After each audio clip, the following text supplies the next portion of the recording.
Hey, good evening, good evening. We are going to wait a moment as the room begins to fill. We have a pretty big crowd tonight, which is exciting. That's with the PSAT being live and happening now, and we have the first SAT coming up in March, which keeps growing ever closer. Matt and I have been talking about this for about a year, but the relevance is growing. And we only have a couple more paper SATs left.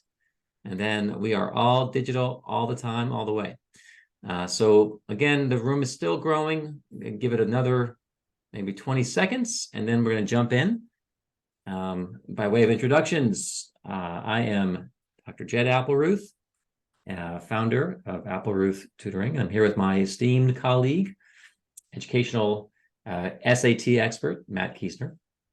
Hello. And Matt writes our books on the SAT and ACT, and he is truly an expert in this field. So we're doing a tag team tonight, and we're going to have hopefully answer a lot of your questions, and then save some time at the end if any questions remain. We will be sending you a copy or a link to this presentation. You'll be able to play it again, replay it, fast forward it, slow it down, and hopefully that'll be of use to y'all. I think we're ready. I think the room is pretty stable now. So let us jump in and begin tonight's presentation. So our topic tonight, the digital SAT. It's coming. It's the digital PSAT's already here since the 2nd of October.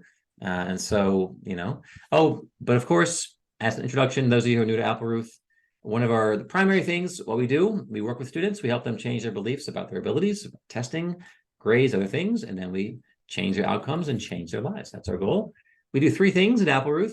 Predominantly, we do the middle tonight is test preparation. We help kids with testing, all kinds of APs and SATs, ACTs, GMATs, all these things. We also help students with lots of academic tutoring, chemistry, physics, writing, a lot of math, STEM, other things. And then also executive functioning coaching, helping kids just organize themselves, their materials, resources, planning, prioritizing systems. We do all 3 of those things. But tonight, it's all test prep all the time. So tonight's talk comes in 5 pieces. First, what is this digital SAT? Give me the background, help me to understand it. Then Matt will take the meat of the strategies. How do we approach it? How do we think about it for reading, writing, and then also for math? Then preparation. How do I be smart on test day leading up to it? How do I prepare for this stuff? And then, finally, the day of the actual test.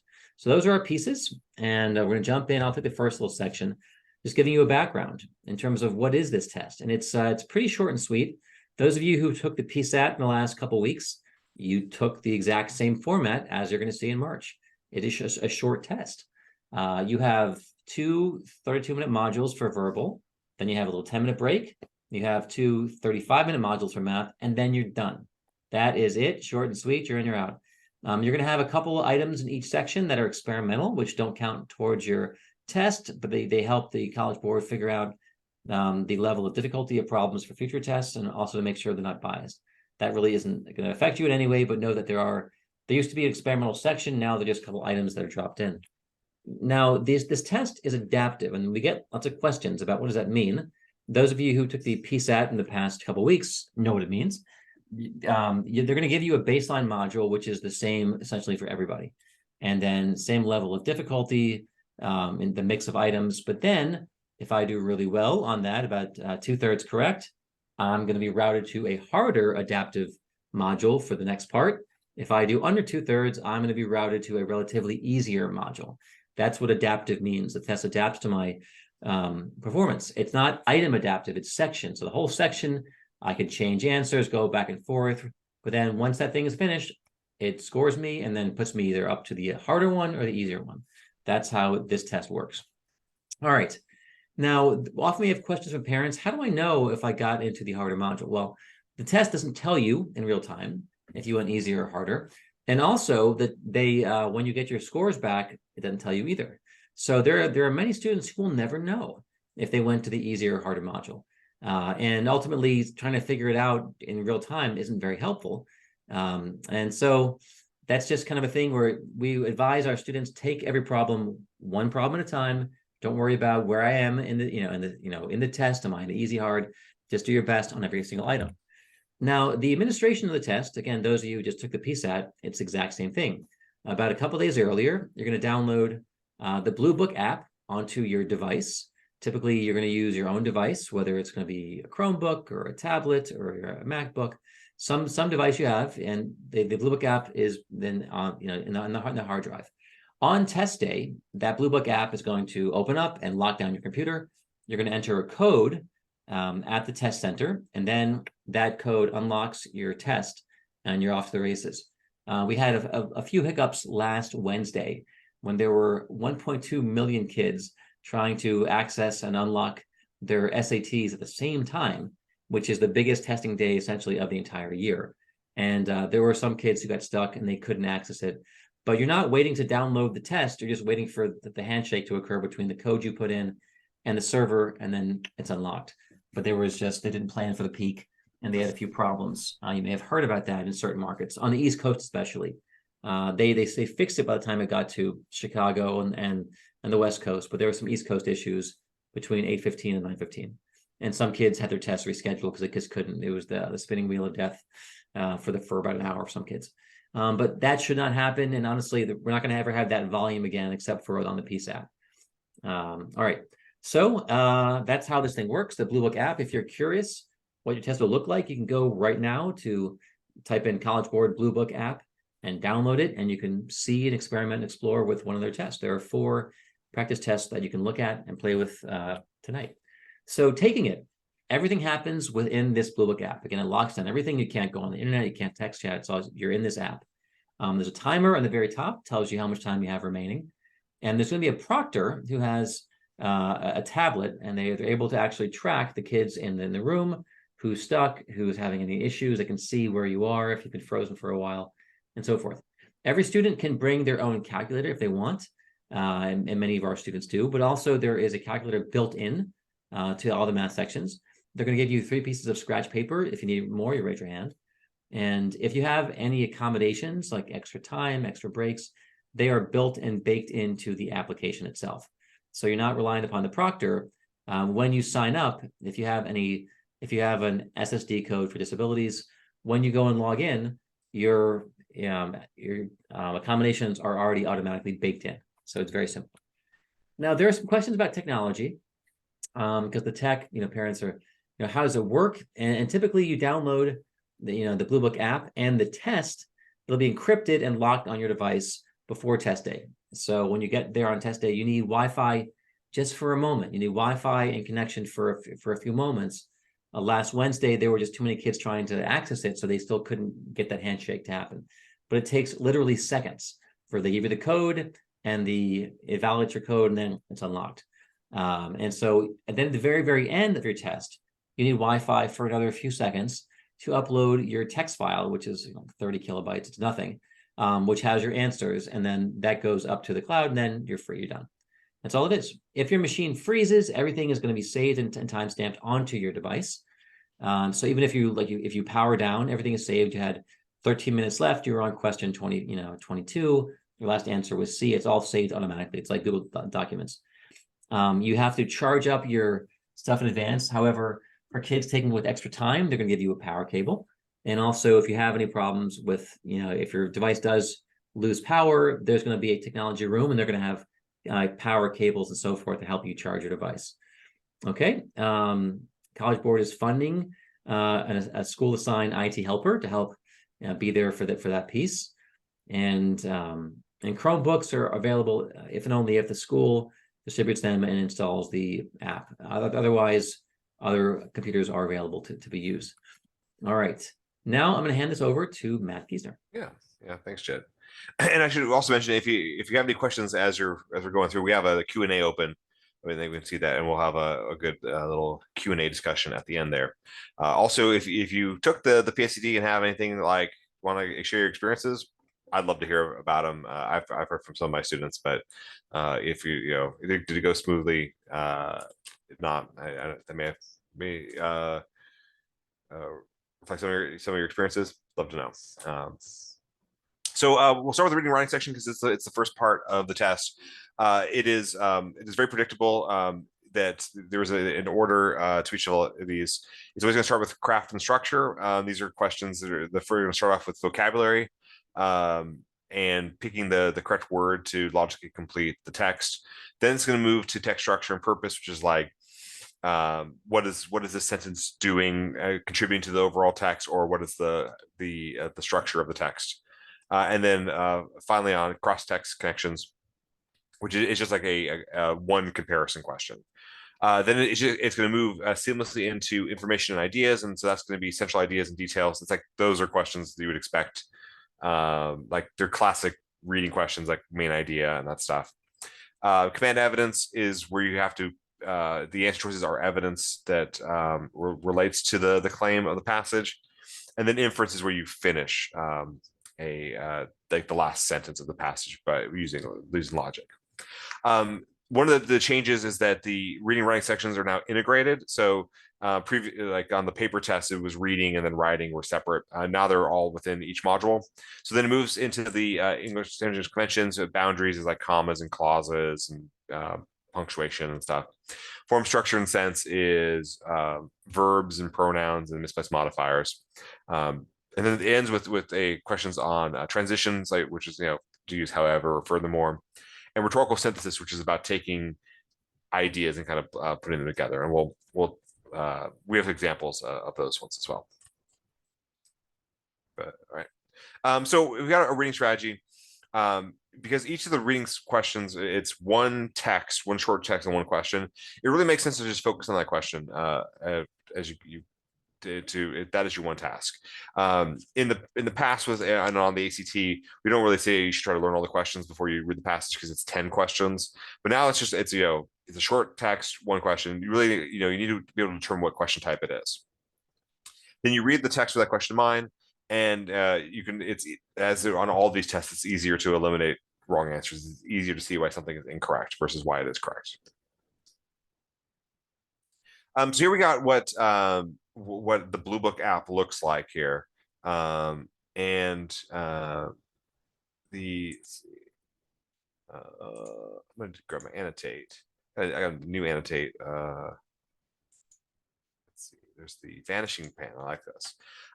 So on the things that are useful is that there is this annotate button here. So you can leave notes and highlight things. And you have to highlight the text and then hit annotate, and then it saves it and it leaves it in a marker color. Obviously, the text here is pretty short. So previously, we've always advocated for a lot of annotation, but now I think it's less on the working memory. Other important thing is that there's an answer eliminator. I would definitely hit that with the first try. The first question, and they'll put like a little marks here, and you can basically say I don't like A, and you can hit it and it crosses A out. Definitely useful for that thing for figuring out how to go through that test. And then there's mark for review if you want to have it where you're on the like you want to come back to that question, you can hit that, and then down at the bottom here, you can actually navigate throughout the entire test. And so you can see which ones that, or at least not the entire test, the entire module. You're obviously locked into one module at a time. And you can even hide your own personal timer if you choose. That would really be more so if if that makes you anxious. So I think it's better to kind of know how much time we have. So that's just sort of like the setup on there. As we and learning how to use Blue Book, I think is an important thing. So that when it gets to the test time, you can focus on the questions, not worry about the interface. So let's look at a couple question types that are we're not going to be able to go through all of them tonight, but some of the more interesting ones on this new digital test. So these words and context questions are kind of come back from a previous versions of the test where they're not testing on some of like the hardest vocab. There was a version of the test 10, 15, 20, 30 years ago that was really focused on hard vocabulary. And that's not the case for these tests. But you're looking for logic here, right? So it's something with the frustrated. So frustrated we know is negative, and something of existing terms, and then this author coined a new term, and so we can kind of use that to say that she was frustrated with the limitations of those terms, because that would be logical in there. Command evidence are a new kind of question, and so here the passages might be really short, and so here it's just saying that this poem is compares the change to the seasons that to the beloved. So that's a claim of the author, and then we have to come up with a answer choice that matches that claim. And so one thing to notice is that this is an old poem. There is more types of reading now. The last one was like a humanities question, and this one is we're dealing with poetry. But if we look at, we just have to focus on the seasons and beloved, and kind of read these without having the full context, which is weird. But if we kind of look over the answers, only D compares weather to to the beloved. And then inference questions are going to be where it's always you're finishing the last sentence, and so you got to think about the claims and the logic of this. And so this one, like they'll still have passages about science and technology and stuff. So this one's saying, we have polyurethanes are commonplace, and you find them in cushions, they're durable, and they're versatile. And we have however, so we have to pay attention to logic words. They're difficult to recycle and have harmful chemicals, right? So these researchers are finding a bio-based alternative using lignin, something. So they've been positive, the initial tests are positive, and then they can recycle. So that's good. So as their research continues, they need to determine what to do. And so the issue is like, they know it's recyclable, but so that's not something they have to prove. It's to prove that it is like as good as polyurethane, right? And so you can look at the answers in the is there put into consumers of furniture? No. Variable and durable? Yes, that matches what we have there. Adopted by the paper industry, that's just messes things up and is comfortable. Those are not relevant. So the answer must be B. And then this last one here is a new kind of question of rhetorical synthesis. It's easy to identify in that it always has a bulleted list, and it always says like, while researching a topic, a student is taking the following notes. And so that's sort of the setup for it. And they're also always the last questions of the module. There might be 2 to 5 depending on the module. And what we found is that on this one we can really just focus on what the question's asking, because there's all kinds of information in that list. But if we just say that the student wants to introduce the research of these folks to an audience familiar with global warming, so we have we want to introduce the research, and then we know that they're familiar, so we don't need to spend time talking about global warming. And so then we can just read the answer choices without having processed the list to figure out which one makes most sense. And if you look at A, that's not really the research. That's just saying something is talking about like the idea of that eruptions can do stuff. And then B focuses too much on global warming and just says they're going to talk about volcanoes. So that's not really introducing the research there. C is much more explicit about how it could affect or mitigate global warming. It's not explaining what global warming is, and so that seems like a much stronger answer. And then D is too update, like you're just saying scientists when we need these specific people. So C is definitely our best answer. So this gives you a little sampling of what the reading and writing section looks like. We'll move on to the math modules. So math modules do go easy to hard. There's going to be a mix of questions that are multiple choice and questions where you have to enter in your own answer. When you're entering in answers, it can be fractions or decimals. Also, can be negatives on there, and there'll be to the left of the screen. There'll always be a little guide about how to enter in those. Make sure you do it that way, because if you if you have like a repeating decimal, you have to put in all the digits that they allow on there. You can't round to the 100th digit necessarily. Perhaps most importantly is that they have Desmos calculator built in. You can play with Desmos tonight. It's desmos.com. Perhaps quite a few you've already used that in your math class. And you can definitely, if you took the PSAT, you probably should have taken a look at it as well. And you can still have scratch paper, and so you'll still have the ability to write down math in there as well.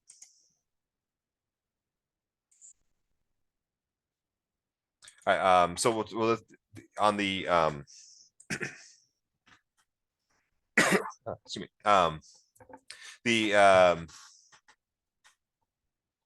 look at what they cover. It's primarily algebra 2 stuff, with some data representation, which is like statistics and percentages, and some geometry and trigonometry thrown in.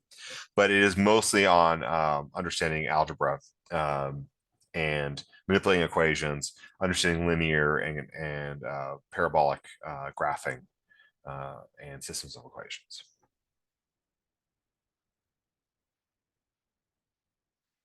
So the same sort of setup here on for Blue Book. There are some of the things that you'll see that are exactly the same as the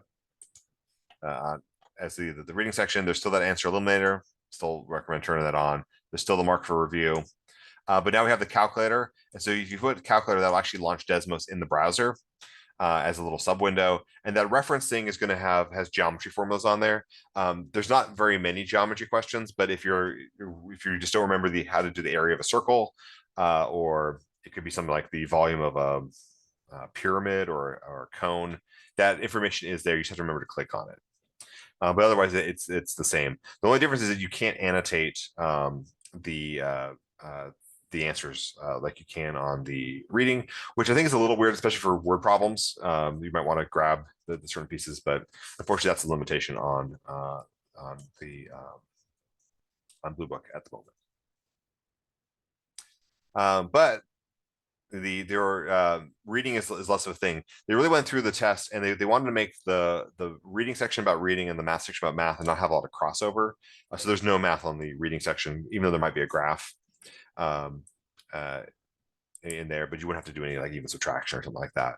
And they've definitely tried to cut down the number of words per problem, and been like trying to make them very streamlined. So you're not going to get stuck in stories about Chad's buying cantaloupes for the cotillion and trying to understand what that means. It'll all be very straightforward, and fewer of that type as well. A lot of it is like straightforward algebra, manipulating equations, understanding graphs on there. So the math strategy is like you got to read the question, determine the goal, right? What are we trying to solve for? We trying to solve for x, we trying to solve for y, we trying to solve for x minus y, we trying to solve for a solution versus a factor, whatever that it needs to be, right? Then you got to plan your attack, and that might involve graphing and using Desmos, or it might be you have to make an equation or assign a variable, right? Or even if it's graphing, you have to sign it, on Desmos you can sign a slider or make a table. So then you have to compute it, keep track of your steps, you write things down on your scratch paper, keep your scratch paper like organized, like so that you don't have numbers and variables from one question blurring into another question as you go. Like so question 1 you'd be fine, but as you get to the you're at question 17, your paper might look a little a little messy by that. And then I think what's important, like most important, is to double check that you answered the question asked. The wrong answers are oftentimes things that are true.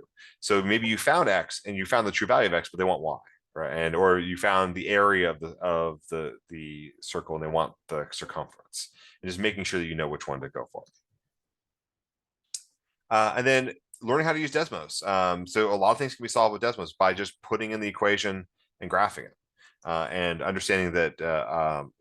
Understanding what the visual solution of something is, I think, is a really important step on there. We've got we got some questions here to kind of show you how to use some Desmos here, right? So we got system equation questions, and is this the hardest question? Absolutely not. And we're looking, we want to find out what we're solving for. We're sort of solving for y, and we know we have two systems of equations, and could we do this algebraically? Absolutely. And if you on the paper test, you would need to do that if it was on the no calculator section.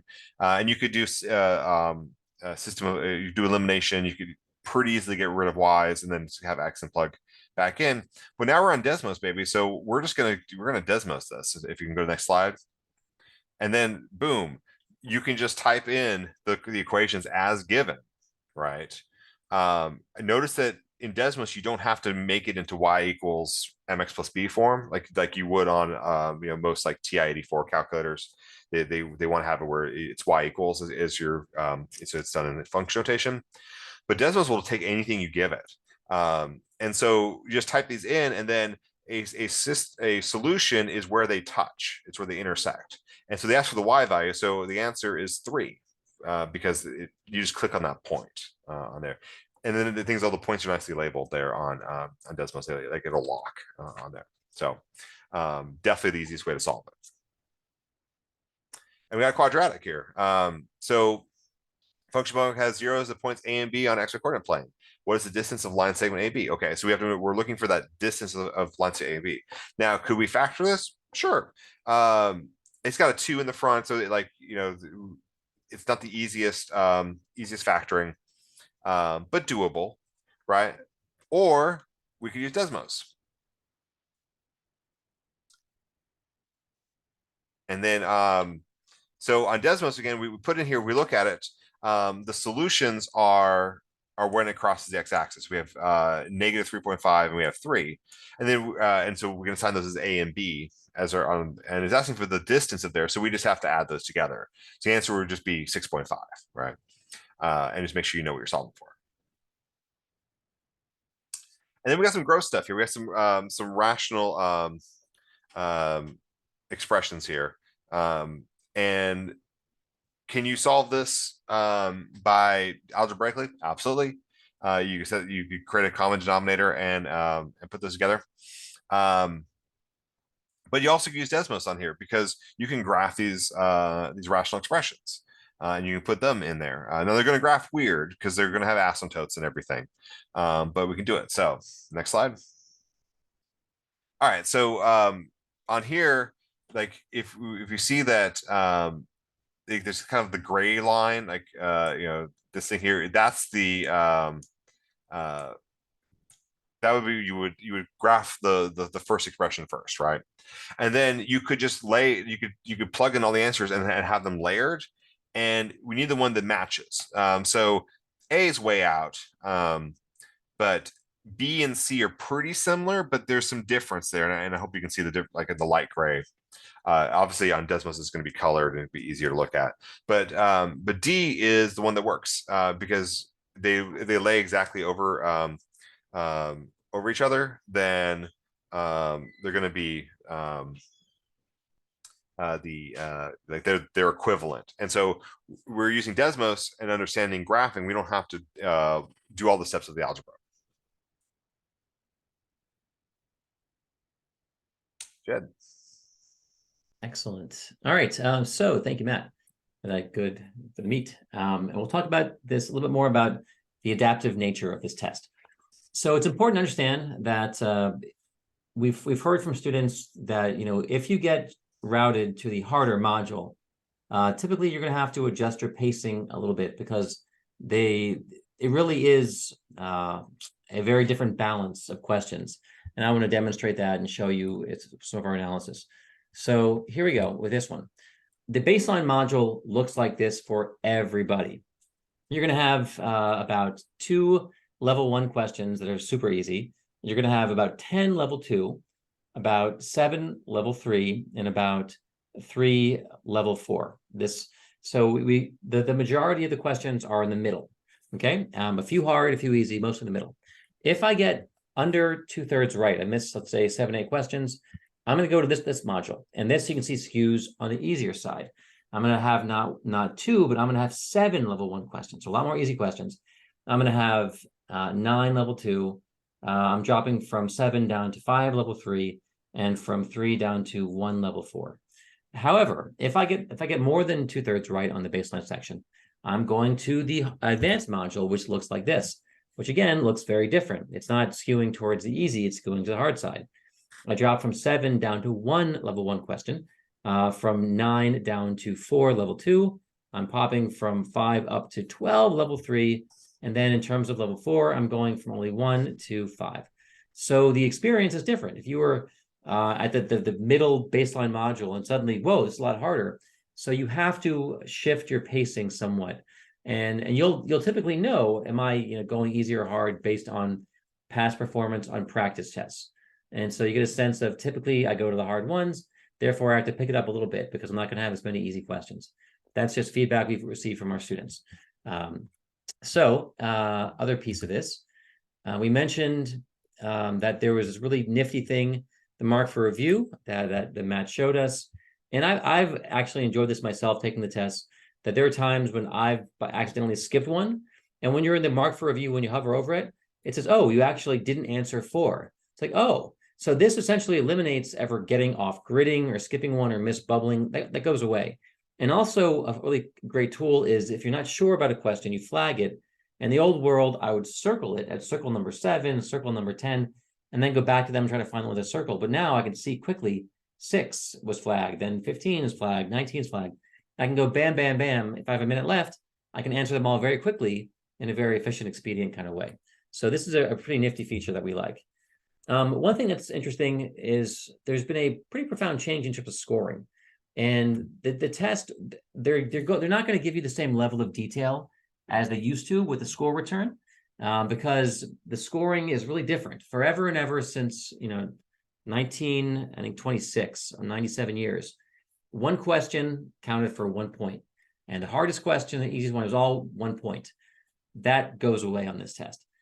Different questions are going to have different weightings, and so as part of it, they ran correlations and found that, hey, if they gave kids 3 questions in a row, and they realized if students get this one right, there's a 90% chance they'll get these 2 right. Why don't we just weight this one more heavily, and then we can eliminate the other ones? And that's what they did. That's one of the ways we went to a more efficient, shorter test. We lopped off a bunch of items, and we had certain ones count more. But you don't ever know which ones count more. It's algorithmic based on performance of the group, and so the grand scheme of things, you don't know this, but know that that's part of the scoring. It's not worth worrying about which section you're in or the weight of an item, or if one of my items is experimental. But there are these variations that do exist in the test, so be mindful of that. Now, when it comes to the assessments, one of the primary reasons we're doing adaptive testing is it is much more secure. By its very nature, a fixed form paper test, if you have one bad actor who breaks the cellophane, takes it, scans it, puts it back in, and leaks it on a website, boom, that thing could go like wildfire. We've had entire countries have to cancel all their tests in China, in Egypt, in Hong Kong, in South Korea, because a bad actor leaked it online. And so because of that, digital testing is much more secure.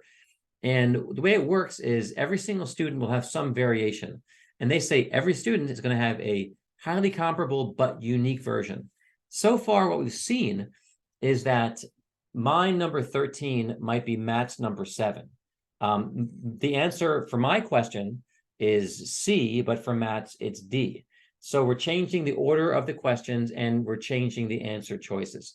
And so that's one way. So you can't go at the mid-level and tell your friend, hey, the answer is 1, the answer is B, 2, the answer is C.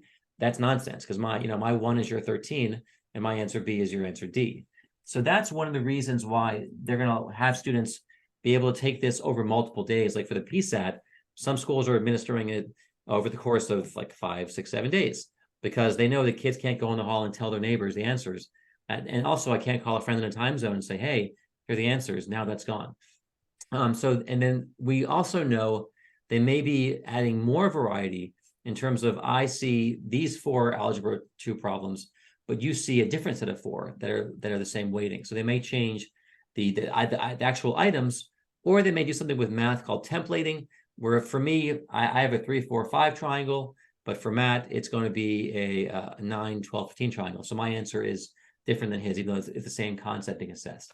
So lots of ways they can make this test change and more secure without having a fixed paper form. So preparation, that's Matt, that's your slide. Yeah, and to kind of dovetail off that, like having seen students talking on the online, it does seem that there students are seeing some similarity in questions, but it's also interesting to watch them try to like argue about the numbers when they probably just had like similar questions, but the numbers were changed on there. All right, so how to prepare for this digital SAT? I mean, the first thing is like is get your feet wet, try it out. There are currently 4 practice tests on the Blue Book. If you've taken the PSAT, that is pretty much 1-to-1, at least in terms of structure and question types. There can be a little bit more math concepts on the SAT, but certainly the PSAT will be a good indicator for that. And then if you focus on the question in front of you, like don't try to beat the algorithm. I can see the appeal of that thinking, but it is a misuse of the time and energy you have. And get used to Desmos and start trying to think in terms of how can I solve a algebra question graphically versus through algebraic steps. So when you're taking this test, make sure you have your Blue Book downloaded and make sure you have it updated. If you did the PSAT, you'll know that once you have it done, they'll basically you say, is it test stage you want to launch? I wouldn't hit that ahead of time, but I think that's when it pulls the lockdown on your computer. Make sure that you're well rested, and then definitely make sure you've charged that device before the test date there. So it's testing. Make sure you pack your device in the charger. You can bring a calculator if you want. Bring a snack. And have a good breakfast.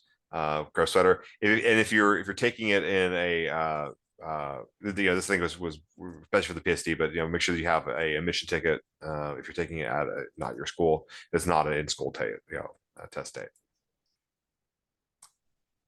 And then if you have that test, you get that code, and so you have your own test form on there, and focus on what like there's a task in front of you. Like don't try to think about what that task means in terms of like your score.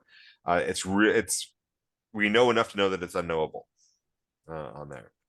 And if you feel like you're getting stressed out on there, it's better to calm down, to give yourself to recenter. Rather than to try to push through and rush, that actually really impacts decision making and working memory. So when you get your scores, don't worry, it's not going to grade it in front of you, so you don't have to sit there and then I know that would be very stressful. I think the goal is to have it about 10 days after taking the test. If you're taking the PSAT, that's a much bigger pool, and there is students taking it throughout the month. So that if you took it before October 15th, you'll get it in the beginning of November. And if you took it after October 15th, you'll get it mid-November. So everyone will have their PSAT scores before Thanksgiving break. But this is what it's going to look like. So this is a real score report from a student that tested internationally, because international students have been taking the digital test here since March. So it's not new to them. And what we find is that there's very little information here. So some of the kind of key factors you can see on this is, we have a student who got a 610 on math.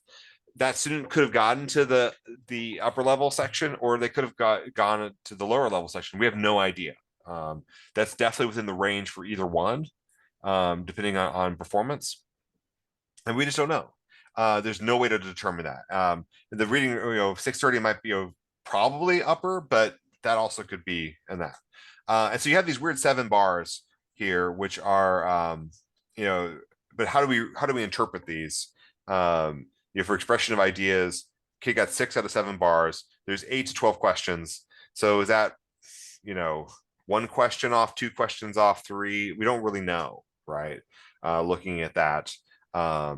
In there, and so it's hard to interpret how many you even missed. And the reason they're doing this is there's it's because as Jed was saying earlier, that 1 question equals 1 point on your raw score is no longer true. We're dealing with an algorithmic product-based algorithm that it has different metrics that are applied as multipliers on your score. It's just it's so difficult uh, to comprehend that. And so they can't really say, oh, you missed this one question and you lost X number of points on there, because that might be true, but conceivably, if a student can miss one question that was highly weighted and it could lose 30 points or something. I don't know. I'm not saying that that's likely, but it's possible. And so they're basically keeping this sort of they're obfuscating this to like so that you can't be mad at them, and say, how is this scale done, because you don't have enough information to determine the scale. One last thing is I expect on there is that when you get your PSAT scores, there'll be a national merit box there. And national merit is still doing the 228 scale, which is actually, they're double weighting the reading and writing, which is silly and weird and unrelated to like the reality of college and careers, but they're doing that. So just know that if you're wondering what it would, if you get your PSAT scores back, like that. And a few more slides, and then we'll hit the. Oh, Matt, was there anything else on that one? No, I'm sorry. I was just filling space. It's your turn, Jed. Beautiful. All right. There are some students who have accommodations, and one of the primary accommodations is just extra time. Time and a half is the most dominant one. Double time. Some kids get extra breaks, or so forth. Some kids, have actually like text to speech if they have some issues with reading or dyslexia, those kind of things. And so the accommodations are all just built into the app, which is very nifty. So you enter your SSD code when you apply, and then just you log in, and boom, your accommodations are given to you. You aren't waiting for a proctor to open anything or give you anything or grant you anything. So, but a lot of the accommodations are just already baked in. Like kids have a lot more time per question than they used to on the former SAT. That was part of the new design, is they want to make it less rushy. So most kids are finishing their tests, which is a departure from previous tests. It's less about processing speed by design. And kids just like the more time, everyone has a calculator. Before that was an accommodation with the calc-free section. And you can actually, change the font size, do some zooming, other things like that. So accommodations are built in. There is the possibility of doing a paper-based accommodation if you are unable to test on a computer.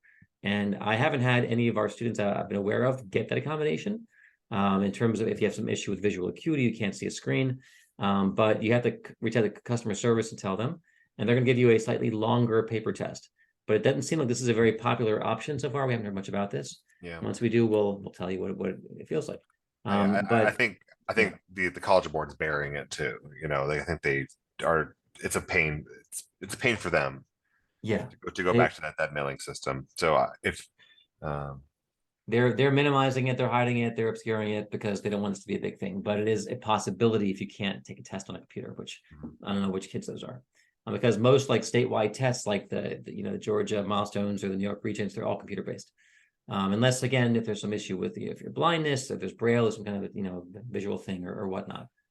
The feedback. So we've had a couple 100,000 kids take the SAT since last March, because the SAT went digital everywhere except for the US as of March. So we had a March test and a May test and a June, August, I think an October test. Yeah. And so so we've already administered this all over the world, and the feedback has been positive. Very few issues. Most issues were resolved very quickly. The feedback also from our PSAT kids has been largely, predominantly positive. The only issues were, again, last Wednesday, when over 1 million kids took it in the same morning. There were some issues with bandwidth limitations. The servers were getting, overwhelmed, which was, kind of shame on the College Board. They didn't plan for the peak. But then within an hour, things were resolved. So some kids got theirs kicked over to the next day. A lot of kids they sat there until finally it linked in and they got it. So in the grand scheme, it wasn't that big of a snafu. I know it was frustrating for people who were in the middle of that. But otherwise, the feedback has been, my thing, I had a hard time for my code for 10 minutes. They fixed it, or I had a hard time uploading my scores at the end for 5-10 minutes, and it was done. Otherwise, we're not hearing catastrophic tales. It's, which we did hear when the ACT went digital internationally in 2019. There were some kids who lost everything and things froze and the Wi-Fi crashed. But this test isn't like that. So That's what we've heard from people and proctors alike. We've also heard, again, watch your pacing, especially going from the baseline to the harder module. That's the way you're going to be going. And everyone says, learn Desmos. Don't go in there cold. Practice, work on it, learn how to use your calculator. Some kids don't. Some kids did go in there cold, but typically we advise get familiar and comfortable with this new format because it allows you to solve a lot of problems and makes them much easier. And the feedback from our students, from proctors, and on this 5,500 person digital pilot was that 8 in 10 students who took both the paper and the digital preferred the digital. This was within 2 weeks. So they gave them all a paper test. 2 weeks later, they gave them a digital test. 8 in 10 kids said digital's better. And the primary driver for why they prefer that is that it is shorter. It's you're knocking off an hour plus of total testing time because you also aren't entering everything on bubbling in on the day of, like your address. It's all preloaded. It's fewer items and you have more time per question. It's less rushed. You have a calculator there. So kids like this test typically. And we've heard that again and again from students all over the globe and our US kids now. And administrators, like they're not collecting paper, they're not matching paper with paper, they're not mailing. It's really easier. The kid's finished and you're dismissed and out they go with their backpacks and they leave. So that's a big deal too. So I mentioned that the primary reasons: shorter, you have short passages, not these long ones to go through, less about working memory, more time, and your results come back faster. And they're talking about eventually giving results back in like 3 days. Not for the first few administrations, but eventually they'll turn this pretty quickly. Like the GMAT and GRE, it's instantaneously, but they won't do that during a school day because some kids will be upset. It's different with adults than with kids and so forth. That's fair. All right. Now there was a question about the response from the ACT. And the ACT, the current president, Janet Godwin, she has announced there will always be a paper option during her tenure. But when she leaves, who knows? But she's been there for a couple of years. When the pandemic hit, she was bumped up to the CEO. And she said, we're not going to ever deprive students. If they want paper, they're going to have the option for paper. But they're doing a pilot, which we're already seeing rolling out in December. We see it here in Atlanta, on the outskirts and suburbs. And they're going to roll it out nationally more broadly till eventually it'll be everyone can have a computer option. However, the computer option for the ACT is essentially worthless. There are no benefits. It's not a shorter test. It's not more time per question. It's not more tools. All it is, it's like a PDF. You go through it, you answer the questions, but there are no benefits. And so I don't see a real rationale or reason to take the ACT digitally until they make it adaptive or until they give you some carrot. Maybe if it's cheaper, I might consider that, but otherwise I would just do paper. And so that really, again, you get all the gains by going adaptive. We didn't have a slide in this, but essentially, like the ACT has like twice as many items as the SAT for verbal, and many, many more items, because it's just when you go adaptive, you're able to become much more efficient, and you're asking only questions that are relevant to that individual, not a really, really, really super bright kid. I'm asking them all the easy ones. I get to lop those off, which is how I get to a shorter, faster, more efficient test. And so they're doing classical testing, not adaptive. So it's just still as long, just on a screen, which is like, well, that's not great. So, all right, that's what they're doing. There was a question, will colleges still accept the digital SAT and ACT and judge them the same as paper versions? Yes, we have heard no one come forward and say, we're not going to accept a computer-based test, because that's kind of crazy. I mean, ultimately, we're in a world where most of our assessments are now digital. Our regents, our milestones, and of course, these colleges, they're used to, the GRE, the GMAT, it's all digital. The LSAT, essentially, it's the College Board is decades behind. I mean, the GRE and GMAT went digital in like 97, 98. So it's been 25 years. Digital is not new. It's actually pretty old and pretty established. So they don't think that it's any less than. And the majority of schools, we believe, are going to super score across formats. The only schools so far said they won't do that. Like Princeton said, we're not going to cross. I won't super score a paper SAT and a paper digital SAT. So but super scoring means I'll take your best section in math from here and your best, like your best math from March and your best verbal from May. That's super scoring. And they do that across, paper, but we expect a lot of schools are going to super score between paper and the computer-based, especially right now. we have kids all over the world applying internationally who have taken paper-based SATs and then digital SATs. And so colleges so far they're colleges who super score are super scoring. And so we haven't seen positions like we're not going to super score those if they're on different formats. So it seems like they're making it pretty easy and it's pretty rational. And in their assessment, when they were doing like the calibrating, they found that on this pilot, they were able to tighten it. So the calibration that students who took the paper and then took the digital one scored within like about 14 points. So they're really, you're not going to have any tables of how do I translate paper to digital. You're not. The kids should score, in a similar fashion on both paper and digital. And also there's no need to have any kind of equating or recalibrating. Or, it's a 640 on the paper is a 640 on the digital. They're both the same percentile. There's really nothing to do. And so colleges should be pretty easy to just accept it as it is and not question or worry about that. The timeline is such that, so October, this is our, PSAT, pardon about that. This is, got rid of my P's. I did a Control F, find and replace. But the PSATs are going to be returned by the middle of November.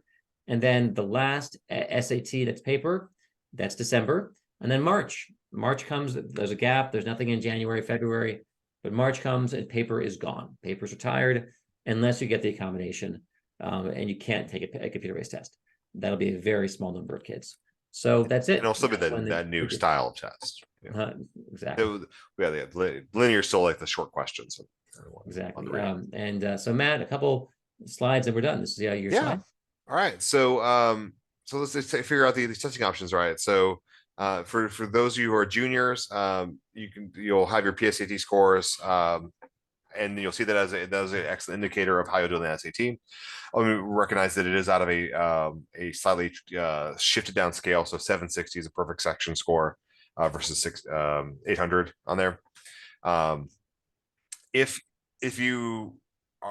all this digital is bristling and you want that paper, there are definitely you can still do the paper-based SAT. I mean, you could take the November one. You need to register by tomorrow, but you could, and which would be a few weeks away. But you could spend a little bit of time on the December test. But and that would be if you want to keep with that the previous experience. I don't know that we can say that there's clear value in that because that that would really just be fear of the new and fear that that the College Board is severely miscalculated and that schools aren't going to like this new digital test, which I think is honestly a little bit of fear mongering and just it's probably easier for colleges and everyone for this to kind of just have the progression and it's easier on administration administrative offices like there's I don't think that you're going to see a large scale rejection. Certainly not in the first year, right? Maybe if there's something 5-10 years down the line, it wouldn't affect anyone that in this room, but not now. And then you also can if you're like the ACT and you're like taking longer tests and doing more math and science section, it's still around and it's it is a well understood classic test at this point, and so we can definitely there's definitely there's nothing wrong with taking the ACT. Obviously today's thing is about the SAT, but the ACT certainly works well. And so here at Applerouth, we've been working on some tests. I helped write some digital SAT. We got 2 of them right now, and a third already is in the works on there. One of the nice things about our test is that we can be a little give a little more analytics back than with those little bars you see on the reports on there. But they've been calibrated and weighted to have comparable scores from the digital practice tests, and you can sign up that. You can sign up for one on the Applerouth website. Just go under resources and take a practice test, and you can take it tonight if you like taking tests at night. And if any of this, for makes sense to talk about for test prep or any of our other surfaces, we'd love to have a one of our program advisors talk to you and figure out what makes the most sense for you. We got one-on-one tutoring, we got classes, we got all kinds of fun stuff. So, and we have questions. Look at that transition. That was beautiful. All right, so let's go through. We have 8 in the kitty. If you throw them in, if you have more questions. Are they going to accept them without prejudice? Yes, we believe they are going to do just that. Will they give you the answer sheets of the test like they give you now? No, you lose that level of granularity, that level of detail, that goes away. Because again, you're entering the black box. And here's the thing, it's like, I've done some slides where it's like if one kid gets 32 questions right and gets a 560, one on the verbal section, one kid gets 22 questions right and gets a 600, but it was the questions that the student answered on which section. So they're not going to ever give you back the scores, we don't believe, because again, some kid could cry foul, hey, I got more right, why is my score lower? We think they're intentionally obscuring it so to prevent those claims of I got more, I should get a higher score. But it's not, it's algorithmic scoring, it's not this linear equation like before. So I think knowing where you missed them, which ones you missed, on which section you missed, I think you lose all that forever, unless they change their minds. But right now they're showing no transparency. So that's one of the reasons why the practice tests from a company like Applerouth, we give it all back to you because we're not trying to conceal it. We'll tell you exactly what you missed on which section, so forth, which makes our practice tests a little bit more helpful. Yeah, and to kind of we're on that. So because previously there's what they call the QAS, a question and answer service, and on the October is one of for the paper test. You could get your questions back, and as a tutor, I love that because I could okay, see exactly what you missed. That service is being retired, which is interesting because it actually goes against like New York law, and I'm assuming they want to. Well, it's okay. So the truth of testing law that was passed in the 80s, that was Ralph Nader. They went to Congress to petition them, like, give us more information. The requirement to release 3 tests a year, that's paper. Okay. It has never applied to digital testing. Oh. And so yeah, the 80s they didn't have this. Yeah, sure. So that legislation, so that was binding, but now they can release nothing. They've promised they're going to release more practice items, right, but they're not going to ever give you back your test. The same as the GMAT doesn't give you back your test. They don't have to. They haven't had to. Oh, I appreciate it. Yeah, so I attended a College Board a little closed door webinar, and they were seemed to be dancing around that issue. But yeah, no, they're like, we're not giving it back. You don't have to. We're not bound by that legislation. Right, well, they were dancing around the legislation, not the policy. Oh, got it. If you test into the more difficult adaptive section, wouldn't you risk giving you a lower overall score? Well, you actually get some points by routing into the higher one, and you can end up answering fewer right, but still having a higher score. Because also you're gonna, it's a different scale essentially, because again you're doing harder problems, so it's not 1-to-1. It's not one problem, one raw score point. Isn't like that. So typically we'd say don't ever try to go to the lower module. Just do your best. And if you go to the hard one, there'll be harder questions, but your score is going to adapt accordingly. Yeah. So don't try to game it. That's a mistake. Yeah, because and essentially your score would be capped if you went to the lower module. But that you went to the lower module because you missed questions, like so you weren't going to get a perfect score anyway, right? That's right. If you go to a lower module, you're capped at around a 660. That's your ceiling. You can't get past that because you already missed too many. Yeah. And if you miss 7 questions, which isn't that different than the current test, if I miss 6 questions on the current SAT, I'm not getting 700. I've missed too many. So that's not changing. You can't miss a bunch of questions and expect a really high score. This is not a game to beat by counting cards or it's just like we're just play the hand you're dealt. Try to That's right. Do your best on every question. Right. How are kids performing on digital tests versus paper? Honestly, it seems, Matt, what's your sense? I have so we have to compare international students because that's other than what we have, like there were kids that are already now in college that were in that pre-test. I knew some of those kids and talked about it, but I think it's going to be a little bit skewed because if you are taking the SAT to come here internationally, and you're obviously a motivated student, like moving countries to go to school is never the path of least resistance. And so these tend to be, some of the best students, right? They would be taking this path and and competing for elite colleges, right? To put all that effort into it. And so I think, when we're seeing like the best students in that pool, and so are the strong students doing well on both tests? Yes.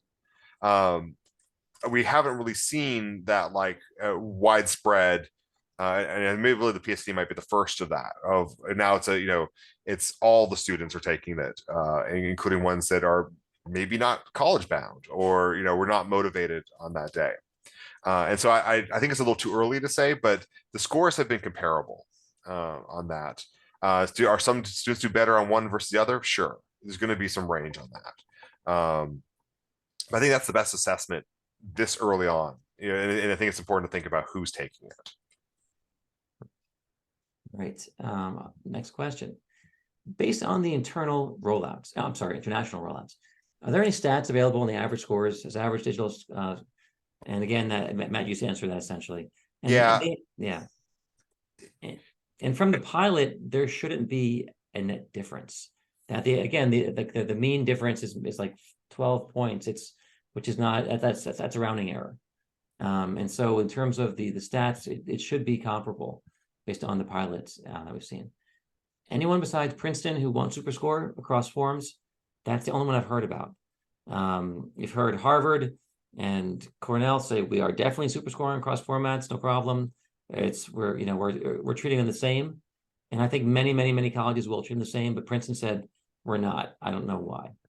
I don't understand the rationale behind that. We'll have to review it. Is the SAT going to give students more practice questions, or are we capped to 4? They're going to give us 8 eventually. They're in development. They're going to be released on the collegeboard.com and Khan Academy. So they will give you more over time. Meanwhile, you can go to companies like ours and round things out to get more practice.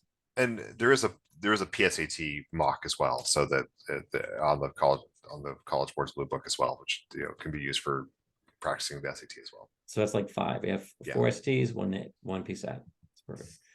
Can I do the adaptive practice for Applerouth for free? Yep. Yes, you can. Yep. Is verbal also adaptive? If yes, how will they do that? Well, it's the same thing. So they're giving you a fixed form section for math and a fixed form section for verbal. If I get over 2/3 right, I'm going to the harder adaptive section. Under 2/3 right, I'm going easier. So that's how it adapts. The section adapts. It's like on average, the level of questions gets either on average harder or on average easier.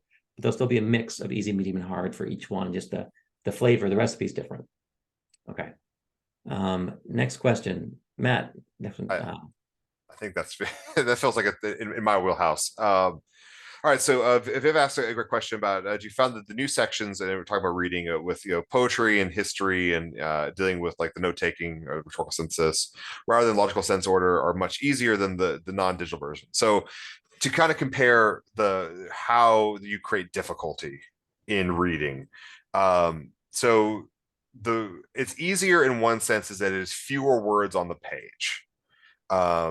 In that you're no longer having to process 800 words in multiple paragraphs to synthesize your answers, and that was a choice that they made to go to shorter passages. And what they really said is that like 800 words is not a chapter of college level reading, right? So that they kind of said 150 words versus 800 doesn't really make a big difference. It's not 15 pages of like academic reading.